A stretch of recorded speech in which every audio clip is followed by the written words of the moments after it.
Welcome to Dropout 22, a GD media production. Wales, England, Ireland, Scotland, France, and Italy.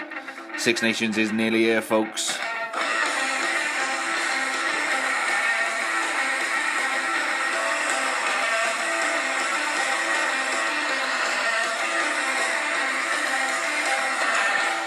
Joining me on the phone this week, the old band are back together. We've got the second fastest man in the Southwest, even with his knee injury. Will Corsie is back for his first show 2016.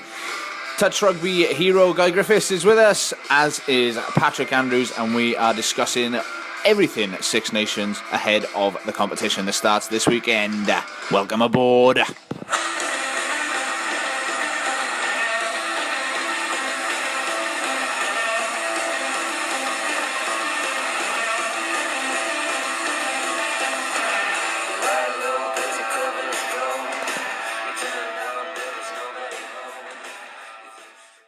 Gentlemen, welcome to Dropout 22. Good to have the old band back together. Yes, indeed, man. As you can see, we're off to a fire. Corsie, welcome. You've been away a little while. Welcome to 2016. Thank you very much. Good to be back. How you been keeping? Yeah, done a knee in, so yeah. Sorry to hear that, mate. Feel your pain. Yeah. Guys, we'll start off with the Welsh team announced today. We will run through it very quickly. Rob Evans, Scott Baldwin, Samson Lee, Luke Charteris, Alan Wyn-Jones, Sam Warburton at 6, Justin Tipperick at 7, Toby Falatau at number 8.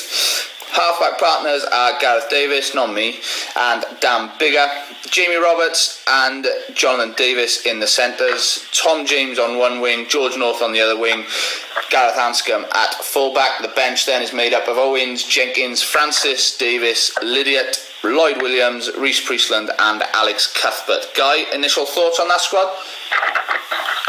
Initial thoughts are it's really nice to see almost full strength Welsh team for the first time in a long time. If Liam Williams was fit, there couldn't really be much argument about anyone else coming into the team. You could put a case forward for Lydia, but we've seen the 6-7 axis of Tipperick and Warburton playing together when we absolutely hammered England. I hope the game against Ireland is going to go the same way on Saturday.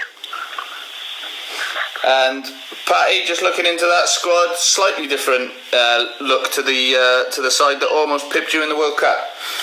Yeah, look, you guys have some real depth, and I guess it's good to see some players coming back from injury for you guys as well. Should be interesting. Should be very interesting Six Nations, I think. Patty, if you could speak up and stop rummaging in whatever cupboard you're rummaging in, that'd be ideal. Corsie, we'll move on to your England team in a bit, but Wales, your biggest worry in this tournament? Yeah, they've got to be the favourites. They were the least shittest Northern Hemisphere team in the World Cup. Except for Japan. Yeah, except for Japan, yeah. Awesome.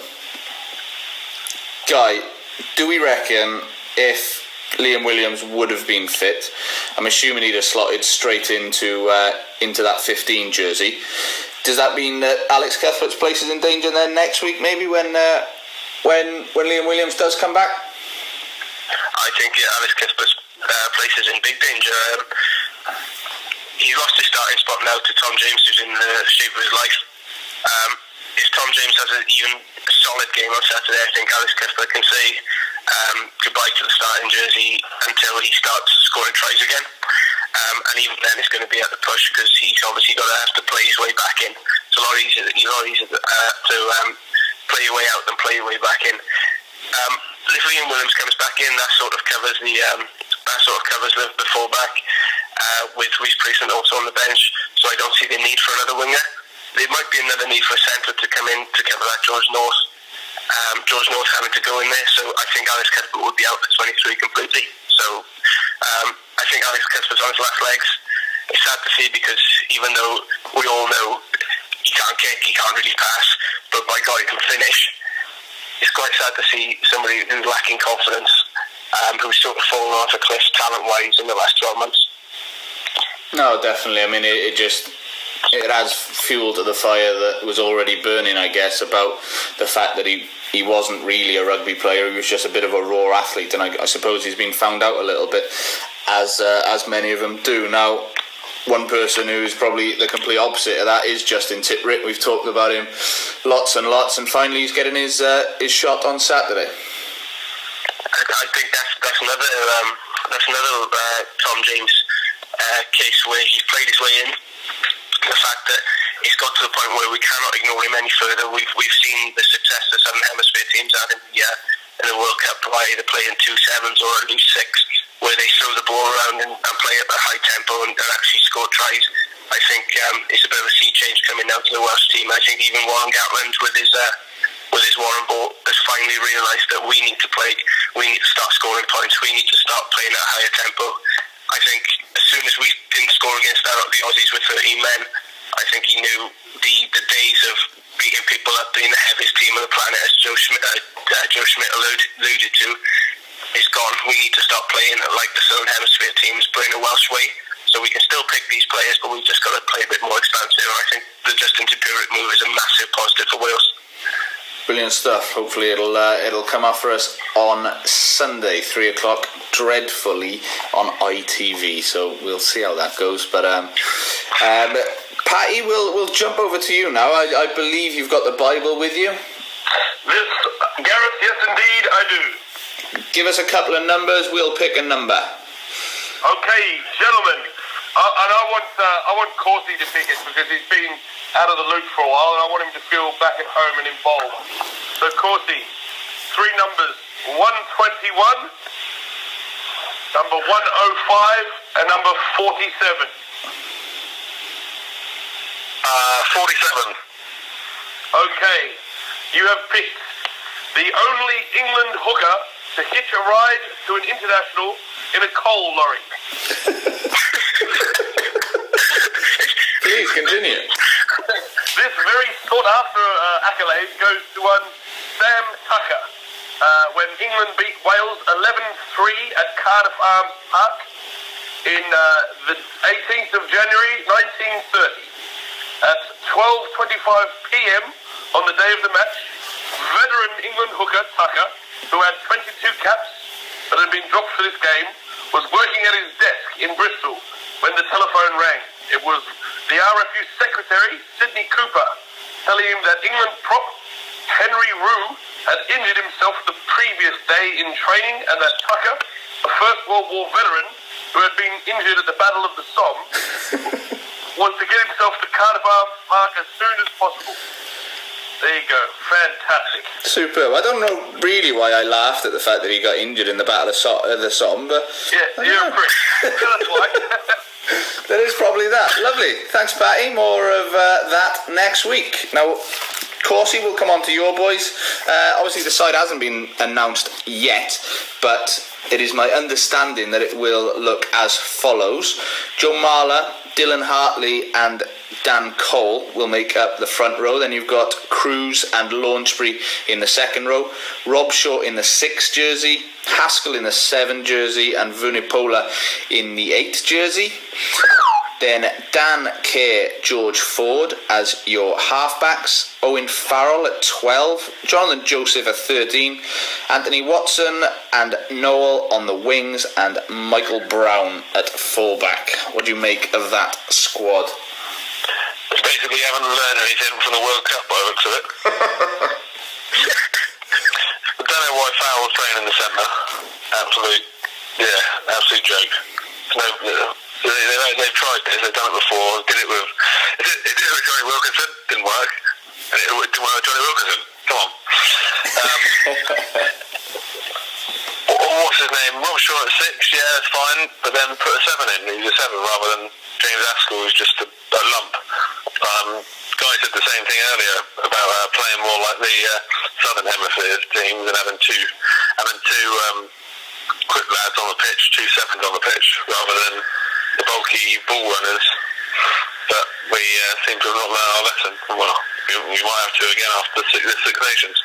I mean, how long do you give Eddie Jones before you really start asking questions? I mean, this is his first tournament, this is his first game in charge, but as far as you're concerned, you know, from a personal point of view, I think if that is the squad, it might well not be.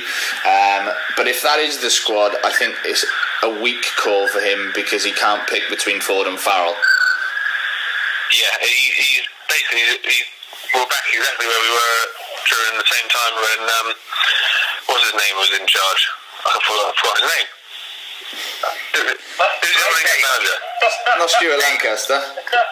Yeah, that's the one. Yeah, teacher. My knowledge.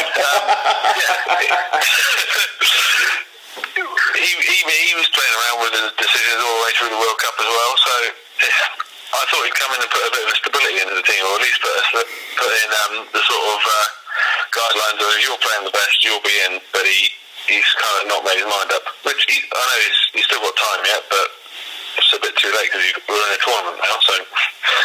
And I mean, one of the players of the year so far has been Elliot Daly, absolutely on fire for Wasps, carving it up, and he gets sent back to Wasps on the weekend, and it looks like he's going to travel to Edinburgh as a travelling reserve. I mean, Wales have shown that, you know, hopefully we'll see on the weekend, I guess, but has rewarded club form with international spots. It doesn't seem that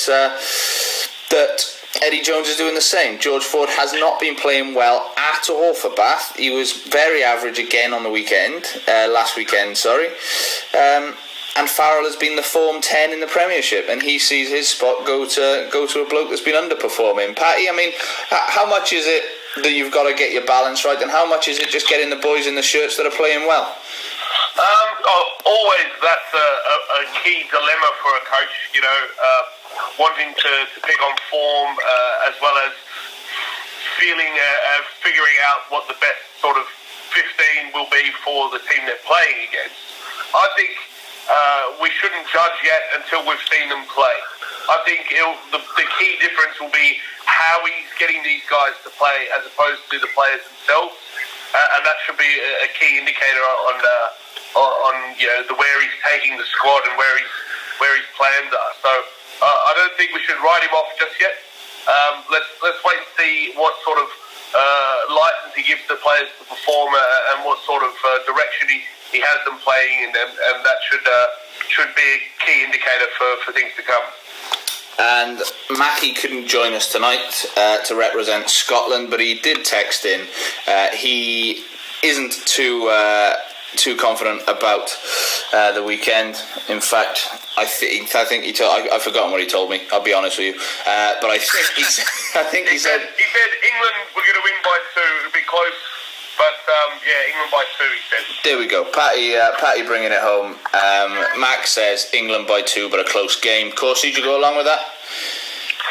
Yeah, a bit of a close game. But going back to your last point, I think I don't know how Danny Cipriani isn't in the team. Yeah, he's been the best 10, hasn't he?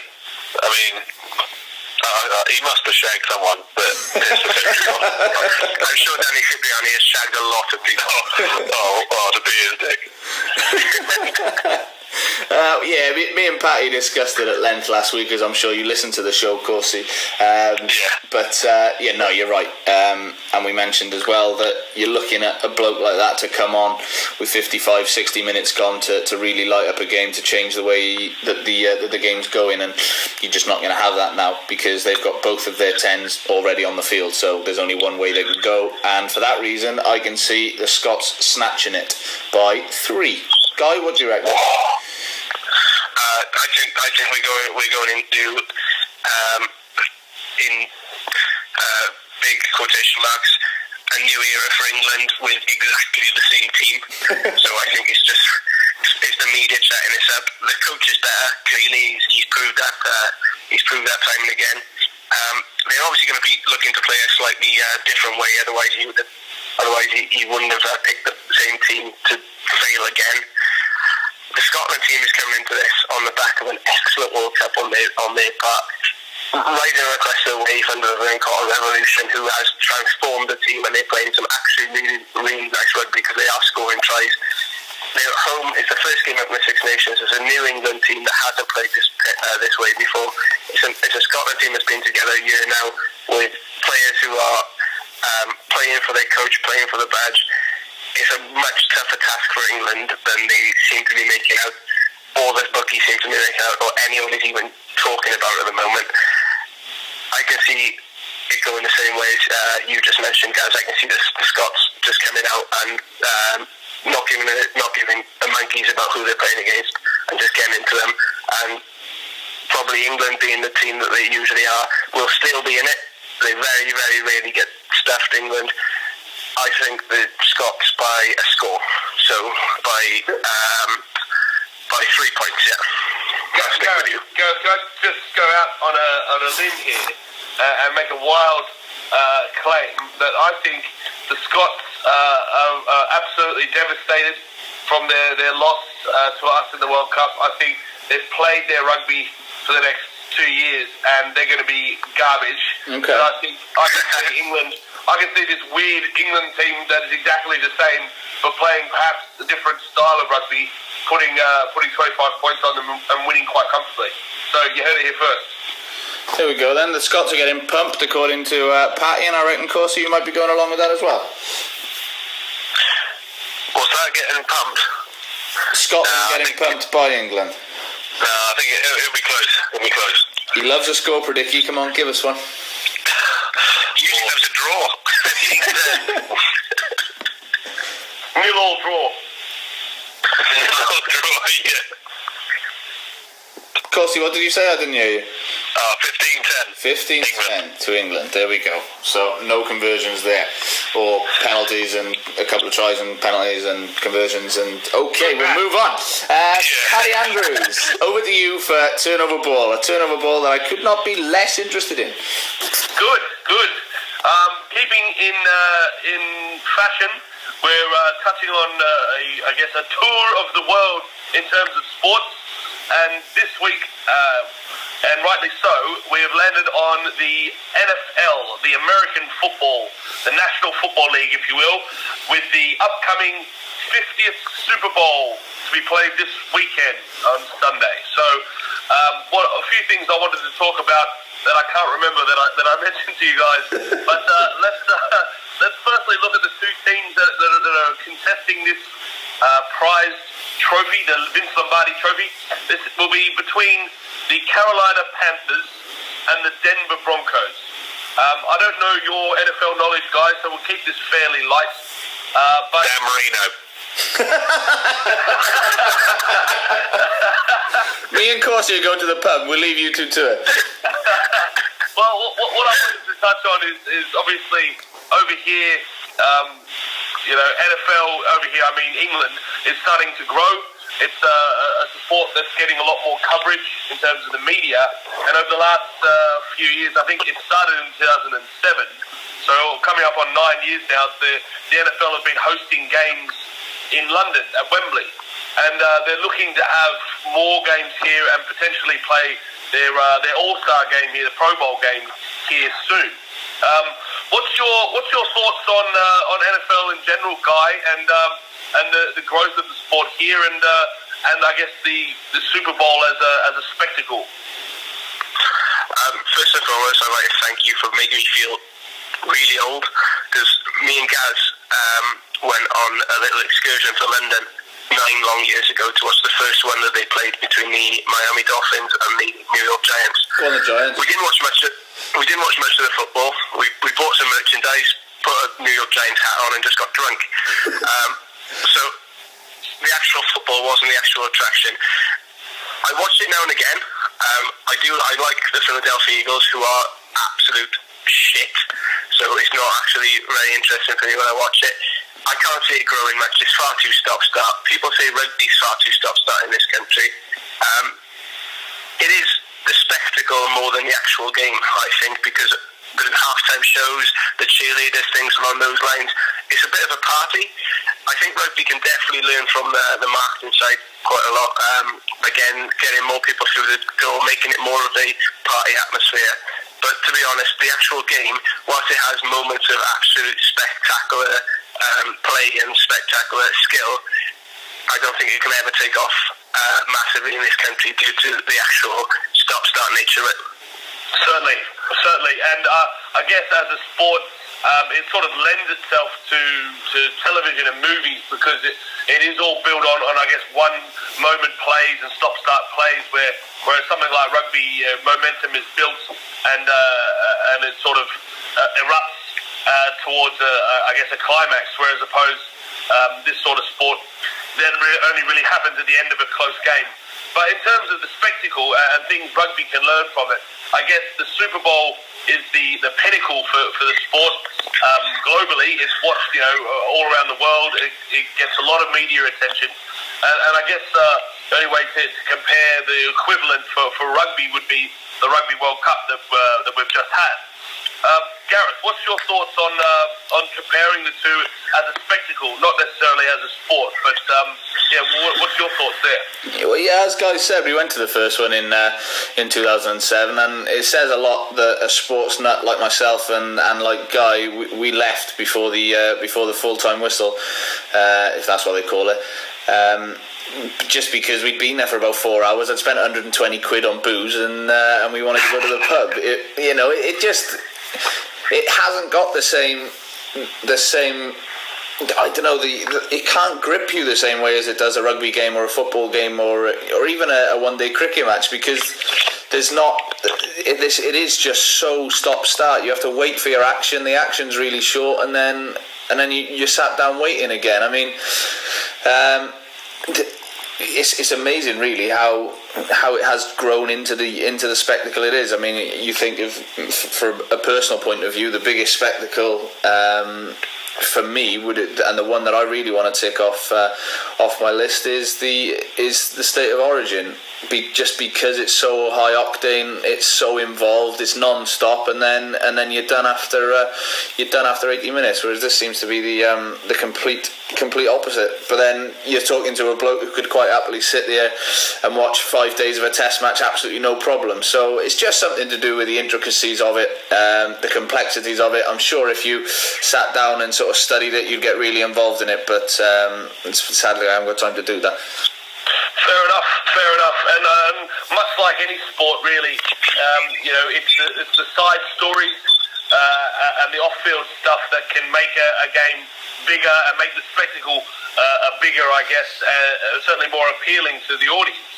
So in terms of one of the key stories for this Super Bowl and why it's particularly exciting for NFL fans, Peyton Manning, a living legend, if you will, of the sport, a quarterback, a part of a quarterback dynasty, NFL playing family. His younger brother Eli, obviously winning 2 Super Bowls with the aforementioned New York Giants. Peyton playing for his second Super Bowl. He will be a Hall of Famer. He's basically held together by duct tape and good old Southern charm. And this is a story that the Americans go nuts for. I mean, Guy, what do you think? Where do we get the equivalent in rugby in terms of this sort of sideshow spectacle that really doesn't happen all too often? Yeah, we had perhaps Richie McCaw and the All Blacks team of last year, but rarely do we see sort of standout off-field player stories like this. I think it very rarely happens in rugby, because I think you can possibly get away with it in the NFL due to the nature of the beast, the fact that his position in the NFL, if he has good teammates around him, he can just stand there, throw the ball, and just be untouched. So basically, as long as he makes good decisions, then he could basically, being held together with that tape, get through a match. I think the nearest equivalent that we could possibly put together is when Johnny Wilkinson was rushed back for the 2005 Lions. Because basically Clive Woodward realised that Wales had just won a Grand Slam and there wasn't much else around at all. He picked all the English team that failed so badly that year, and they got absolutely stuffed in New Zealand. It's a different sport, obviously, but the actual complexities of it and the need for people in rugby to be able to catch, pass, tackle, do all of the above, instead of just do one job, is probably the reason why we'd struggle to get anything like that, any fairy tale where somebody comes back from injury, somebody really getting on in age comes back and is the saviour of the team. It's very, very rare in rugby, basically because it is a young man's game. You do have to be really fit to be able to do it, and you do have to be able to do all the catch, pass, tackle, all of that. Certainly. But don't you think it says something about the sport itself? The fact that you can have a player that perhaps isn't as physically fit, or certainly not as physically able as he once was, certainly after several injuries and surgeries on his shoulder, can't throw the ball like he used to, yet he can still go out there and do a job. I mean, certainly that says something about a sport where there's a variety of different positions where players of different sizes, different fitness levels can still, achieve. Obviously, rugby's much more like that than, say, your rugby league, for instance. But, there's certainly an element of romanticism about that. I mean, for example, take a look at his opposing number, the quarterback for the Carolina Panthers, Cam the Man Newton. Now, Cam Newton has sort of developed his own style of quarterback. He's certainly one that runs the ball, he throws the ball, he moves around the pocket, he can receive, he can pretty much do it all himself. And you couldn't have two more contrasting quarterbacks competing for the same prize in the same game. I mean, certainly, Gareth, don't you think that says something about the sport itself and the fact that it can have two very different but still competing at the same prize? The intricacies of it is probably the only fascinating thing that sort of draws me to it. There are so many different ways to play the game. There's 1,000 different defences. There's 1,000 different attacks to unlock those 1,000 defences. And if they started chucking the ball backwards and going for 2-on-1s instead of putting their head down and running into touch, then there'd be a lot more touchdowns as well. But no, certainly is those little one-on-ones, the little battles. They are intriguing, but there's just too many of them for me. I mean, how many blokes are in a match day squad? Something like 50. Someone might spend 20 seconds on a field the whole game. I don't know. It's too stop-start for me, and I just can't. Unfortunately, I just can't get excited about it. Fair enough. Okay, look, we'll finish it there, but I will ask everyone for a prediction, at least for the win. We do have the heavily favoured Carolina Panthers, who have been performing probably the best this season in the NFL, versus the underdogs somewhat, Denver Broncos, who beat the very on-form Patriots in the semi prior to this match. Gentlemen, what are your predictions? Who's gonna take the trophy? Guy, we'll start with you.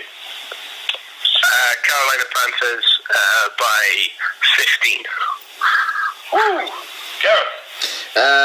At the golf club back home, there is a panther that lives in the trees to the left of the third fairway. So I'm going to go for, based on that and that alone, the Carolina Panthers. Excellent. And Corsie, I'm so sorry, I forgot you were there. What's your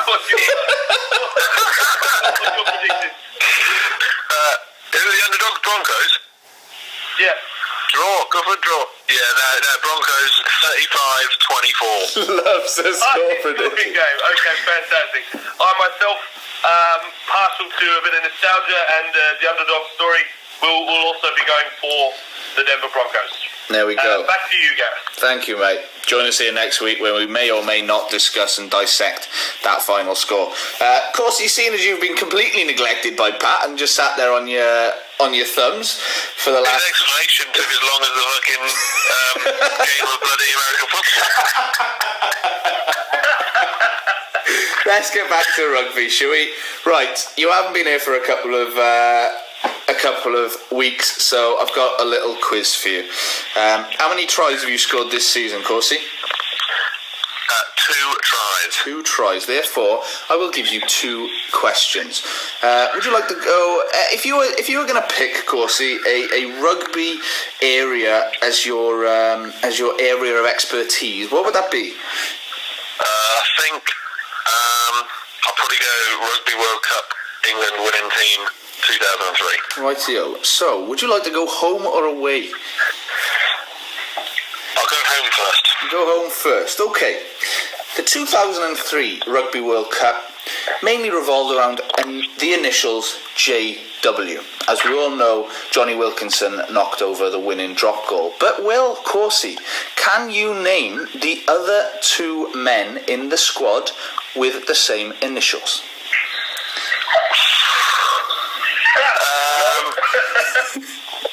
Yep. Julian White. Correct.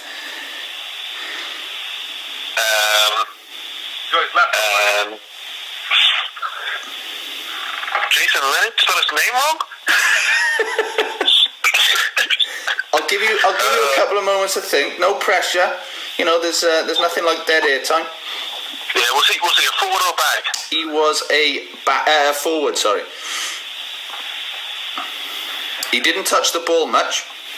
Oh, I know. I got it. Go on, Guy.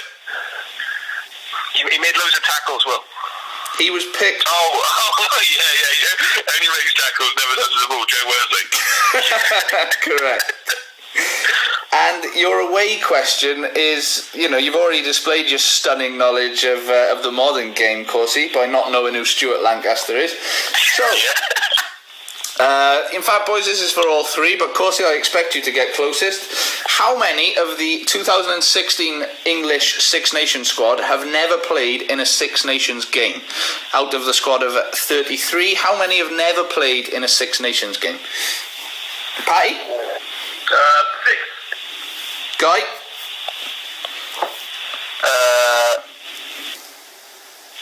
Sorry, I'm just counting them. I'll go one less, 5. Corsie, over to you. You can win this from you. I've given you a perfect setup. 7. And would you believe it? William Corsie is the closest. Shut up. There are 11 players in the English squad who have never played in a Six Nations game. Get him to name them. His current squad. We'll be here all day. Anyway, perfect. Let's go over to our fantasy squad. Patty and I finally agreed on something last week. We went for Matt Giddo at 12 and Brian O'Driscoll at 13 for our centre partnerships. We've already picked our left winger. It is the giant, the legend, the Jonah Lomu. So this time we are going for our right winger, our number 14 jersey. Corsie, we'll start with you. Who do you want to see in that shirt? From England 2003. I reckon so. Yeah, it's got to be Jason Robinson. Not a fan of the Welsh boy, Shane. Not a fan, never rated him. Never rated him. Scored, how many was it? 60 odd tries, I think. 63 tries was it, Guy? Yeah, how many were against Italy though, you know what I mean? Can he do it on a wet Wednesday in Stoke? You what? I did a joke and no one laughed, so we'll move on. Guy. Yeah, I'll go Jason Robinson. Jason Robinson. Before we move on, can we let Corsie explain why he was Jason Robinson rather than just saying it's Jason Robinson because I don't want it to be Shane Williams? That's the reason, man. Alright, fair enough. Guy? I went Shane Williams on the left wing because you are the left wing. I'm going to do a bit of a patty and get the position wrong because I think this man played on the left a little bit more than he has played on the right. But I'm going to go for Brian Abana purely because of his just longevity at the top, and he's still playing at the top, winning European Cups though, and in going to semi-finals of World Cups, and still being one of the best on the planet. So I'm going to go for Brian Abana. Patty? Yeah, well, Jason Robinson, that's a joke, and Brian Abana, that's certainly not a bad shout. There's been so many good wingers, obviously, but you know, our cut-off year being 95, wasn't it? So I can't really say David Campese, although he should really be there. I was always a big fan of Roddy Sakiri, of course, but I think I'm going to go left field, and I'm going to go for the electrifying Rupeni South-Buka from Fiji. Oh, great shout. He was lightning quick. He had phenomenal hands and a fabulous belly. He was fat as a cow. I loved it. Well, lovely to see that big run. And he could certainly gas anyone on his day. He could absolutely gas the whole team. And it was always fantastic and fascinating to watch him play. As could a cow. Lovely. Thanks, Guy. Thanks, laughing at that one. We'll finish off, boys, with just a bizarre gag. we'll finish off with Six Nations prediction. So we'll go. Hold on, you didn't say yours, mate. I'm the presenter. You know, I don't need to this time. Hasn't stopped you before. All right, Shane Williams. Because you don't want it to be Jason Robinson. Boys, we'll finish off with Six Nations. We're going to go 1 to 6. I'll start you off with our predictions of how we think the table is going to finish. We'll make note of it, and we'll come back at the end, and whoever was closest gets a prize. Whoever's furthest away gets an unprize. I am going to finish. Oh, actually, I'll do it in reverse order. That's exciting, isn't it? Believe it or not, I think the Italians are going to finish bottom, followed by France, followed by England, followed by Ireland, followed by Scotland, followed by Wales. Corsie? I'll have Italy at 6, France 5, Ireland 4. Who's left? There's only 6 of them to choose. Yeah. You've got Scotland, Wales, and your boys. Yes. Scotland third, England second, Wales first. Patty? Yeah, I'm sticking by my theory that Scotland are going to change this year. Yeah. I'm going to have Italy at the bottom, surprise, surprise. Scotland, Yeah. France, Ireland, England, Wales. And Gaio?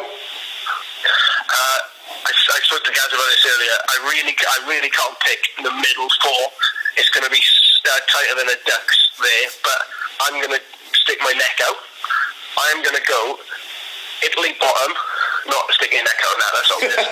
You brave boy. Yeah. Renegade. I'm gonna go that the Irish are going to be absolutely dreadful this championship. So I'm going to put them 5th. I'm going to put Ireland 5th. Then I'm going to go Scotland. Then I'm going to go England. Then I'm going to go France, who might actually just stop playing like a bunch of absolute knobheads and actually just play like they do on a normal Saturday in France. And Wales to win the Slam. There it is. That's not a bad shout at all, actually. All in agreement. Wales at the top, Italians at the bottom. Gents, it's going to be a fascinating few weeks ahead. Thank you very much for joining me, boys. This has been Dropout 22, a GD Media production.